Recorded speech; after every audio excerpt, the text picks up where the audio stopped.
Good morning बच्चों, कैसे हैं आप। वेलकम है आप सभी का 30 जुलाई 2020 की डायरेक्टरेट ऑफ एजुकेशन की आज की वर्कशीट सॉल्यूशन वीडियो में। तो आज की आपकी पहली वर्कशीट है सोशल साइंस की और आज हम पढ़ेंगे डेमोक्रेटिक पॉलिटिक्स के बारे में।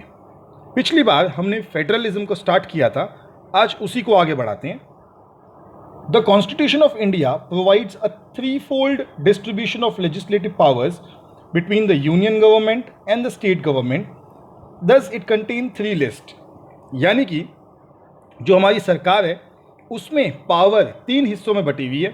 एक यूनियन लिस्ट जो कि सेंट्रल गवर्नमेंट की लिस्ट है, जो बीजेपी के पास है इस टाइम पे।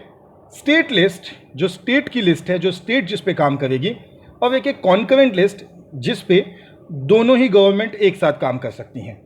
तो यूनियन लिस्ट के जो सब्जेक्ट हैं वो पढ़ लेते हैं।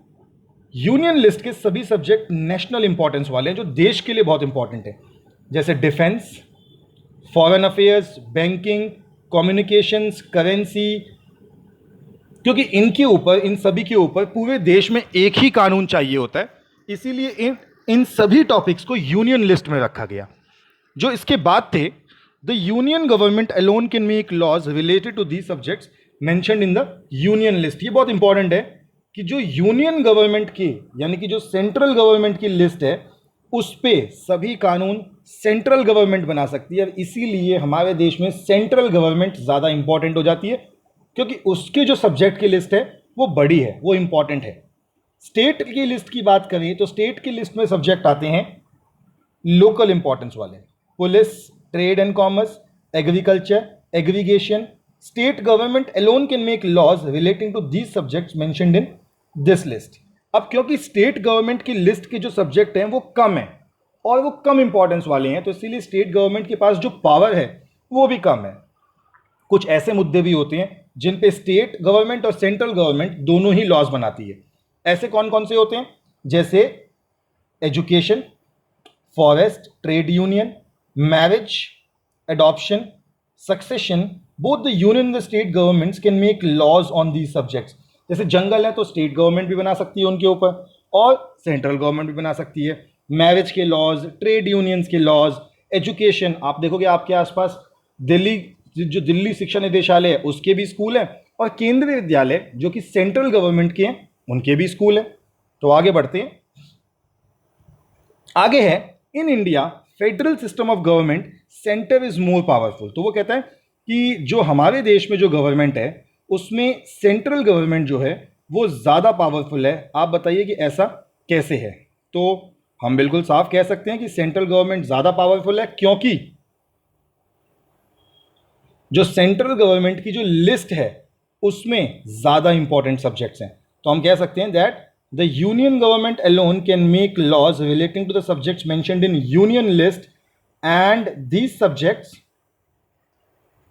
are more important. So these subjects are more important, क्योंकि ये सब्जेक्ट ज़्यादा इंपॉर्टेंट है, इसीलिए हमारी जो सेंट्रल गवर्नमेंट है वो ज़्यादा इंपॉर्टेंट हो जाती है। तो ये हो गया आपका आज का पहला क्वेश्चन। दूसरा क्वेश्चन डिस्कस करते हैं। Education is a subject of concurrent list. Find the name of 2 schools in your area which are administered by center and state respectively. तो अगर मैं बात करूं स्टेट, तो स्टेट गवर्नमेंट के स्कूल कौन कौन से हैं। आपका खुद का स्कूल जो है, चाहे वो सर्वोदय बाल विद्यालय हो या सर्वोदय कन्या विद्यालय हो, वो दोनों के दोनों स्टेट गवर्नमेंट चलाती है। अगर सेंट्रल की बात करोगे तो सेंट्रल चलाती है केवी, केंद्रीय विद्यालय, और इसके अलावा नवोदय।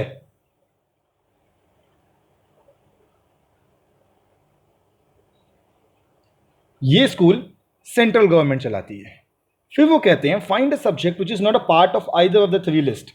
आपने तीनों में से किसी भी लिस्ट में सॉफ्टवेयर नहीं देखा होगा, जबकि सॉफ्टवेयर आजकल तो एक बहुत इंपॉर्टेंट इशू हो गया कि कौन सा सॉफ्टवेयर यूज होगा, क्या होगा।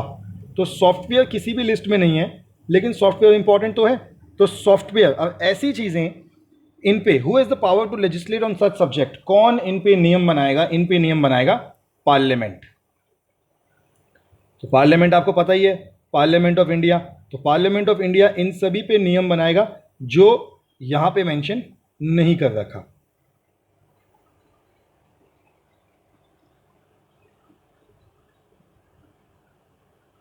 चलिए, तो ये आपकी आज की सोशल स्टडीज की वर्कशीट हो गई है। आगे बढ़ते हैं आपकी आज की दूसरी वर्कशीट में, जो कि है इंग्लिश की। ये आ गई आपकी इंग्लिश की वर्कशीट। शुरू करते हैं। आज की जो वर्कशीट है वो है मोडाल्स के बारे में। तो let's learn modals. Modals are auxiliaries of verbs such as can, must, could, would, should, verbs to express ability, possibility, permission, necessity, obligation, advice, etc. Let's learn from the modals from the given chart below. तो जो नीचे जो chart दिया है उससे हम modals के बारे में पढ़ते हैं कि क्या मोडाल्स के बारे में वो कहना चाहते हैं, फिर क्वेश्चन करेंगे। अगर बात करी जा रही है एबिलिटी, यानी कि मैं कर सकता हूं या नहीं कर सकता, तो वर्ड यूज आएंगे कैन और कुड। अगर बात कर रहे हैं परमिशन की, तो वर्ड आएगा कैन, कुड, मे। जैसे हम कहते हैं ना, ma'am may I come in, मतलब permission. Ma'am can I go to my school, can I go to the ground, could you please pass me this. तो वो वर्ड होते हैं कैन, कुड, मे, जिससे हम परमिशन मांगते हैं। एडवाइस, अगर किसी को आप कहना चाहो तो शुड, जैसे मैम कहती है ना, you should study otherwise you will fail, तो वो शुड होता है। ऑब्लिगेशन, मतलब अगर किसी से आप कोई चीज़ करवाना चाहते हैं, नेसेसिटी, हाँ ही हाँ है, मस्ट या हैव टू। अगर बात करें पॉसिबिलिटी की, तो माइट, मे, कुड, कैन। जैसे अगर कोई आपसे पूछता है क्या आज बारिश होगी, तो आप कहेंगे it can. You don't know ना, आपको पता नहीं कि बारिश होगी या नहीं होगी, तो हम कहते हैं यू कैन, इट कैन। चलिए, अब एक्सरसाइज है इसके बाद। Fill in the blanks with appropriate modals. सीधा एक्सरसाइज पे मूव करते हैं। पहला है one dash read long walk to freedom as it represents the real victory against the epithet tyranny and colonialism। तो ये एक बहुत फेमस कोट है, आप ढूंढेंगे और मुझे बताएंगे कि किसकी कोट है। कमेंट्स में लिखिए कि ये कोट किसने दिया था। तो वन, अब ये इंपॉर्टेंट बात चल रही है, तो इसमें हम जो होगा वो आएगा should. I dash not imagine that the future I was walking toward dash compare in any ways to the past that I leave behind. ये होगा I could not imagine the future I was walking towards dash compare in any way, could compare it, दोबारा से could ही आएगा, could compare it any in any way to the past that I was leaving behind. फिर तीसरा है A nation dash not be judged by how it treats its highest citizens but its lowest। तो इसमें आएगा a nation। अब क्योंकि इसमें हम बात कर रहे हैं वो कि वो ट्रीट कैसे करता है, तो इसमें आएगा a nation should not be judged by how it treats its highest citizens but its lowest one। तो इसमें आपका could नहीं आएगा, इसमें भी आपका must नहीं आएगा। जो नहीं आएगा उनको मैंने काट दिया। Apartheid dictated where South Africans on the basis of their race could live and work, the type of education they could receive and whether they could, इसमें दोनों में ही could आएगा, तो दो बार टिक कर रहा हूं। ऐसे ही इसमें भी दोनों में could था, इसलिए दो बार टिक कर दिया। would और must नहीं, दोनों में ही could। A brave man is not that who does not feel afraid, but who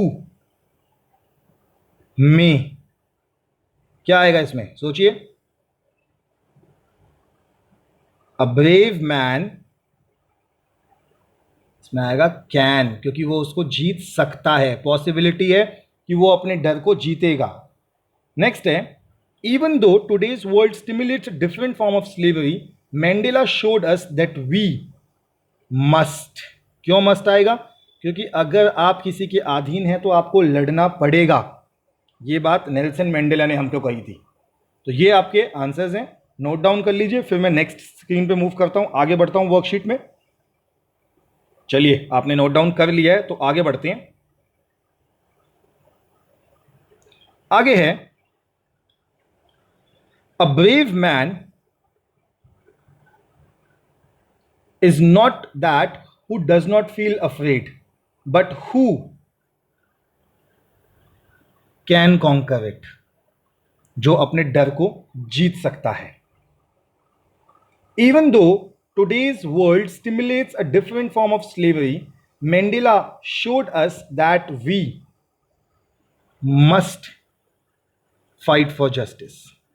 Justice के लिए हमें fight करना चाहिए. There dash be no discrimination on the basis of their color, caste, race, age and gender in the society. Should, नहीं होना चाहिए, should. Although it may seem difficult to understand, people should stand up because even in 21st century we face different form of stereotypes, racism and cultural intolerances. ये भी Nelson Mandela जी की एक coat है, तो ये फिल इन द ब्लैंक नहीं है, इसको कंफ्यूज मत करना, में आएगा. Strong convictions are the secret of surviving deprivation. Your spirit, अब अगर हम स्पिरिट की बात कर रहे हैं तो क्या लिखेंगे? Your spirit can be full even when your stomach is empty. ये भी एबिलिटी है. People dash to hate. If they dash learn to hate, they dash be taught to love. तो people must learn to hate if they can. तो ये first वाले में आएगा आपका must, फिर दूसरे वाले में आएगा आपका can. If they can learn to hate, they can be taught to love. For love comes more naturally to humankind than its opposite. तो ये तीनों ही आपके सही हैं. तो आंसर्स आपके सामने हैं, कर लीजिए नोट डाउन फटाफट.